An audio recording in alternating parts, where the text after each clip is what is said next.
We finished planting this exactly 7 days ago, and you can see stuff is already sprouting. This is jack beans. We've got sorghum here on the side. We've got maize, and of course, lots of pineapples. Forget about sustainability, you want to enrich ecosystems. Every bean is equipped to live a positive, energetic balance. Keep it pruned. We are cultivating abundance. Not a problem to cut down trees, the problem is not planting them.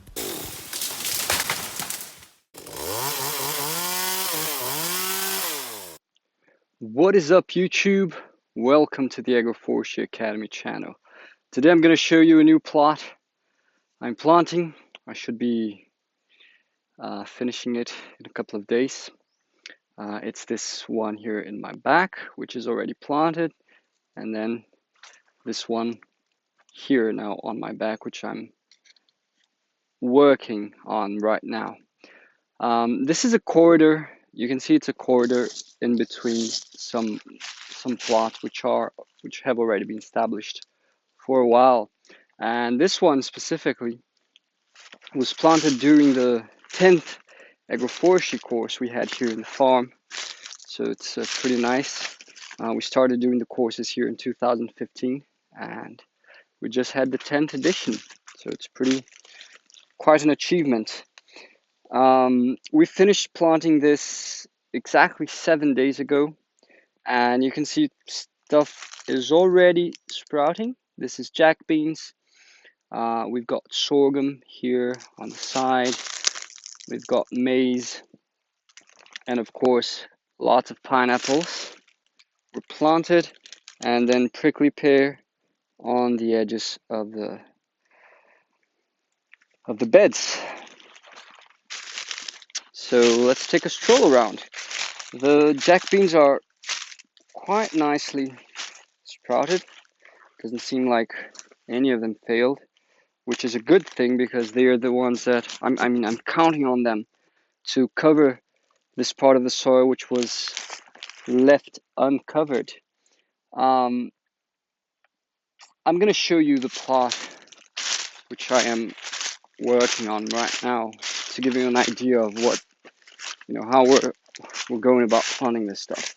So basically, after cleaning up the place, putting the manure and some rock dust, I prepared the soil with a cultivator, like a micro cultivator, and then we open up these furrows with a hoe manually, and then we plant the pineapples in the furrows and then fill them up with organic matter. So the good thing about doing these furrows is that it allows me to put quite a nice chunk of organic matter here in the middle, really filling up the furrow, and in a way that the organic matter is leveled with the edges of the furrow. Okay.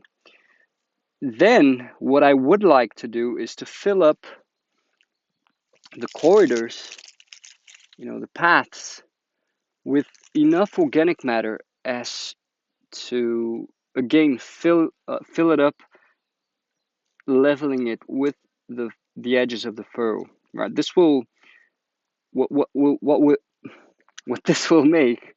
What will happen is that there will be just a small strip of soil bare, and this will quickly be covered by the sorghum and the jack beans. Okay, because I will open again a small furrow here to plant the jack beans and the sorghum. Now, of course, for that I need quite a lot of organic matter, so it's going to be a bit of work, but I think I can do it. Here during the course, we had to do everything in 3 days, so not all of the parts were received enough organic matter. You can see that some parts, they were left kind of bare. Ideally, I should have organic matter up to the edges of the bed, like I mentioned. And this is a better spot. You can see that the organic matter covers the edges of the bed, which is important. But that shows the importance of having these fast growing plants, which will quickly cover up the whatever part of the soil that's bare. You want to have the soil covered by mulch, right, by organic matter and by green plants. So this is 7 days. Imagine a couple more weeks from now, the jack beans will be really big. The sorghum will already be pretty big, so they will be covering everything already, and I'll already be able to prune them a little bit. And this will just guarantee a nicely covered soil, and it will minimize my problems with weeds. Now, here on each one of these sticks, you can see there are a bunch of them there. I've got banana planted, and so they are every 3 meters. This is actually plantain, not really banana. We call them banana in Portuguese. We call them cooking banana. And we've got popcorn here along with the bananas. And then every meter we've got another corn planted. So there's one there, there's another one here, another one here, another one here. And then here in between the bananas, in between the pineapples, there are a bunch of tree seeds that were sown in order to they will be our legacy. There's a little tomato sprouting here. We've also planted some tomato. This is cherry tomato. I'm hoping to harvest some to supply to the local market, and maybe bring in some cash flow before the pineapple starts producing, because that will be quite a few months, 15, 16 months. So pretty excited about this. This is really good. In order to plant this, I actually took down most of the bananas that were here on the edge. I only left the small ones. These two I decided to leave because they've got somewhat decent bunches. Not great, but decent. The other ones had really bad bunches, so it made no sense to leave them, because they will be shading the new plot. They're in a completely different stage, right? They're already adult plants, and when we're bringing in young plants, we really want to synchronize the system and having all the plants grow together. That buddy over there, that's called a Paraíba. That's the name in Portuguese.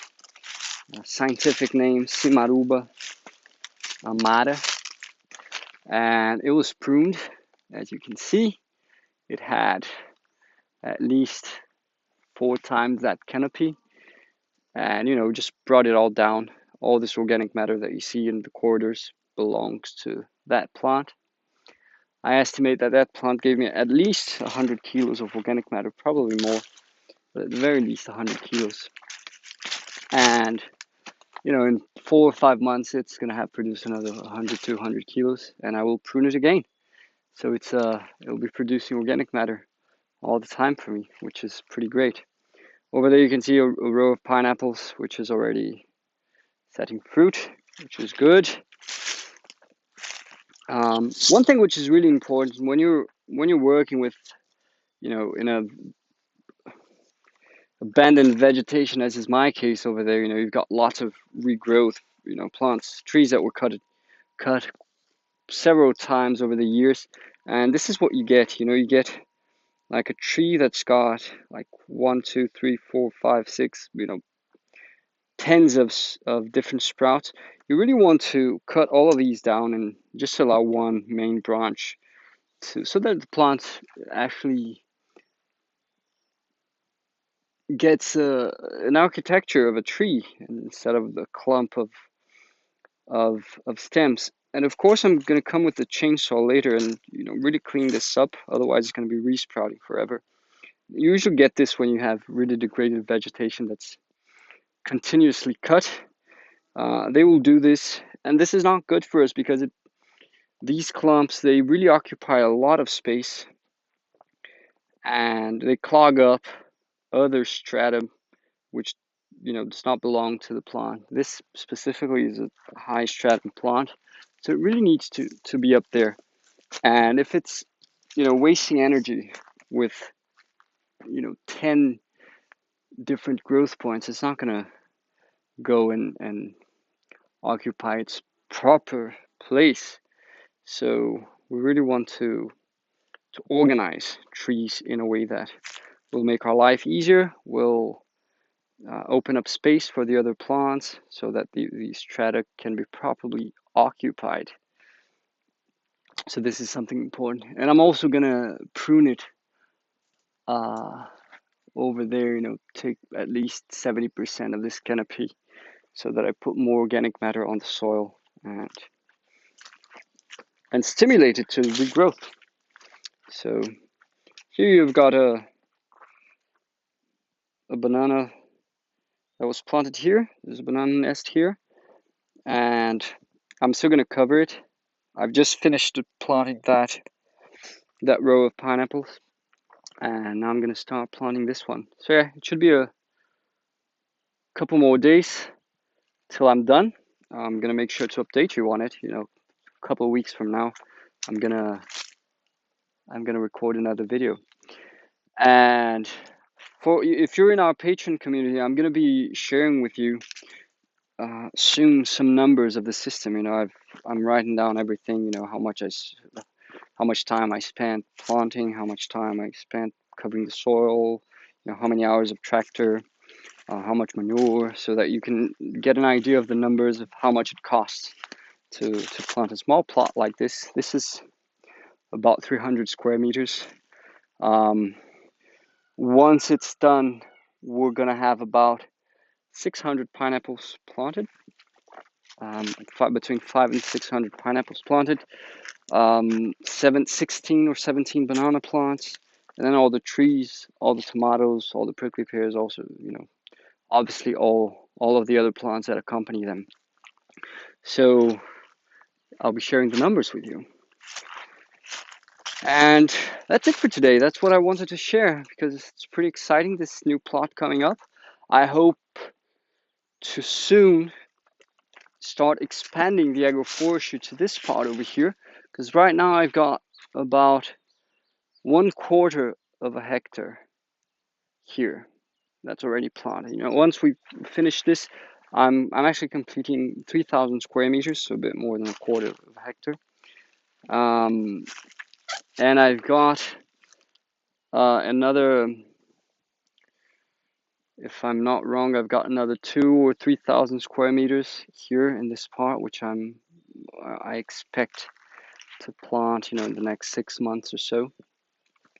It's going to depend on a few things, but I want to get a tree shredder, because one of the most expensive operations of this of my system here, because of the conditions of the vegetation, as you can see here. So it's very bushy. Like I told you, the trees are all they're clumped up, so there's a lot of trunk and not many branches with leaves. There's lots of this buddy here, which we call espinho de cruz, which means cross, prick, cross spine, and this hurts like hell. This is a pretty nasty prick. If you get stung by it, the place where you got stung hurts for a week. So I want to get a proper wood shredder, so that I can just cut everything down, just put it in the shredder, and it's gonna make my life a lot easier. Both to make it easier to I will digest the organic matter quickly, but also when spreading the organic matter on the beds, it's just so much easier than than having to chop everything down with a machete and a chainsaw. So I'll be doing that. I'm hoping to see if I can do that in the next couple of months, try to get this machine here, and then I can just hire someone with a chainsaw, or just come myself and one more person. So if I've got like 2 or 3 people here, I can probably do these 3,000 square meters, you know, in 3 days or so, and I've got everything shredded.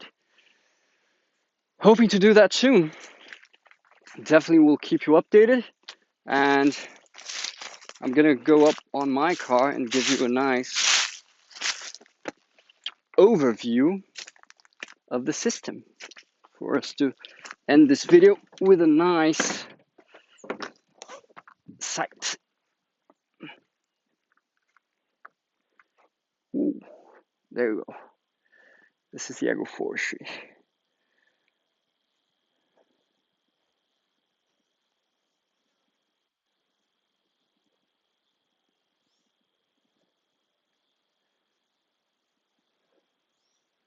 Alright guys, hope you enjoyed it. If you haven't yet, subscribe to the channel, smash the like button, join our Patreon community if you want to support our work, and also get access to some exclusive information. And I'll catch you in the next video.